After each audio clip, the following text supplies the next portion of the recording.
আপনি কি জানেন ভীষ্ম পিতামহ জন্মেছিলেন এক অভিশপ্ত দেবতার পুনর্জন্ম হিসাবে। মহাভারতের এই অন্যতম প্রধান চরিত্রের আগের জীবনের গল্প শুনলে আপনি অবাক হবেন। আজকের ভিডিওতে আমরা জানব কে ছিলেন ভীষ্ম তার পূর্বজন্মে, কেন তাকে মানব জন্মে আসতে হয়েছিল এবং কিভাবে তিনি হলেন ইচ্ছা মৃত্যুর অধিকারী। ভীষ্ম পিতামহ মহাভারতের কুরু বংশের একজন প্রধান স্তম্ভ।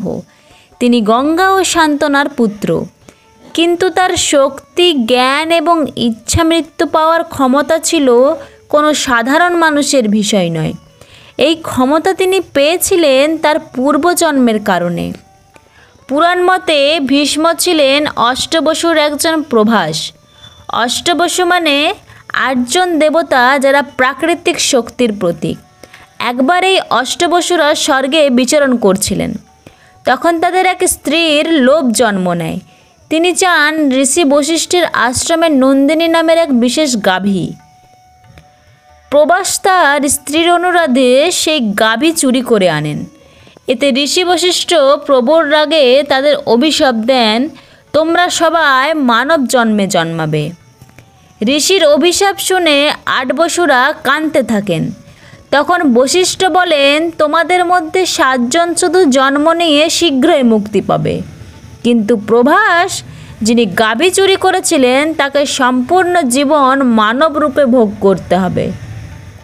এই প্রভাসী পরবর্তীতে জন্ম নেন গঙ্গা ও রাজা শান্তনুর ঘরে এবং হন ভীষ্ম। গঙ্গা ও শান্তনুর 8 সন্তান জন্মায়। মা গঙ্গা 7 জন সন্তানকে জন্মের পরপরই নদীতে ডুবিয়ে দেন, কারণ তারা ছিল 7 বসু, যাদের মুক্তি দেওয়ার জন্যই এই কাজ।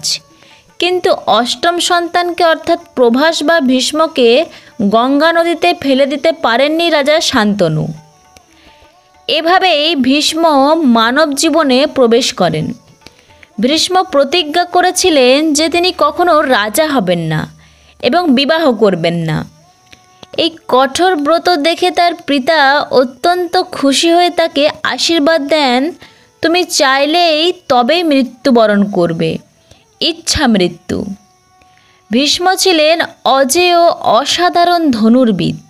কুরুক্ষেত্র যুদ্ধে তিনি কৌরবদের পক্ষ নিয়েছিলেন ধর্ম পালন করতে গিয়ে, কিন্তু পাণ্ডবদের বিরুদ্ধেই যুদ্ধ করতে হয়েছিল।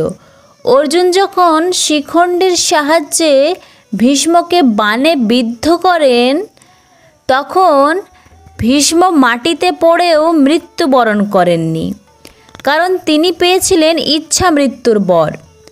যুদ্ধে আহত হয়ে তিনি শরশয্যায় শুয়েছিলেন দিনের পর দিন। সূর্য উত্তরায়ণে গেলে তবেই তিনি প্রস্থান করেন পৃথিবী থেকে।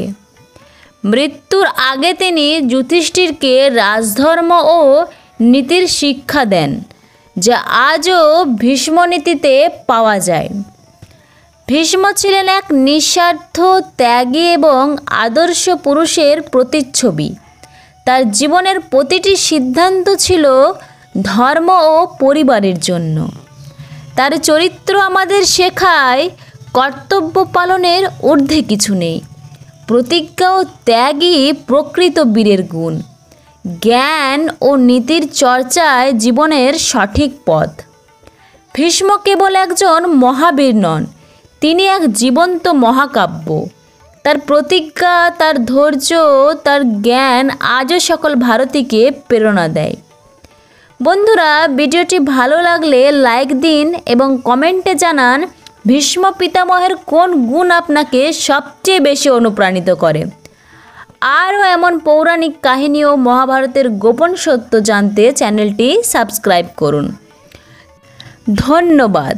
জয় শ্রীকৃষ্ণ।